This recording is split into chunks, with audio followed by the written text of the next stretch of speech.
هلمند کې هوایي برید سرچینې وای د لیوا قوماندان او 10 طالبانو وژل شول. د نیوز پریس چینل لیدونکو السلام علیکم، ستړي مشه په موکړه تازه خو ډیر مهم خبر ته. سرچینې د هلمند ولایت پر ګریشک ولسوالۍ له هوایي برید څخه خبر ورکوي. یوې سرچینې 8 صبح ورځپاڼې ته وویل چې دغه برید پنجشنبه د وږي پر 18 د هلمند ولایت په ګریشک ولسوالۍ کې د طالبانو پر لیوا شوی دی. د دغه برید په پایله کې د طالبانو د لیوا د قوماندان په ګډون 21 نور طالبان وژل شوي دي. د سرچینې په وینا پر تلفاتو سربیره په دغه پوځي مرکز کې یو شمېر تجهیزاتو هم ور اخیستی دی.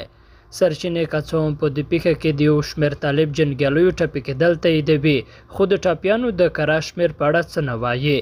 دا په داسې حال کې ده چې په وروستیو ورځو کې د هیواد په زیاتو برخو کې هوایي بریدونه شوي دي.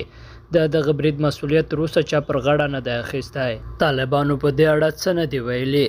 د ویلو ده چې طالبان امریکا د افغانستان له هوایي حریم څخه پر سرغړونې تورنوي، خو دغه بریدونه په خپلواکه توګه نه تاییدوي. په یو بل تازه خبر کې بیا اورئ چې پاکستاني روپۍ بیا مخ په ښکته روانه شوې ده. د ډالر نرخ کې تر 4 روپو زیاته اضافه لیدل کېږي. د پاکستاني روپۍ په مقابل کې د ډالر نرخ نور هم په اوبه راتللی دی او د جمعې په ورځ د پاکستان دننه بینکونو کې یو ډالر په 290 روپۍ او 50 پیسو تبادله شوی دی. د کاروباري هفتې په ورځ پاکستاني روپۍ خپل ارزښت بایللی او ډالر روپۍ او 8 پیسې په اوبه راتللی دی. د پاکستاني رسنیو په وینا د مال د پاکستان په خلاص مارکیټ کې یو ډالر په 240 روپۍ خرڅېږي. تر دې وړاندې تېره ورځ هم په بینکونو کې د ډالر بیه 2 روپۍ لوړه شوې وه. قدرمنو دوستانو له ملتیا مو مننه.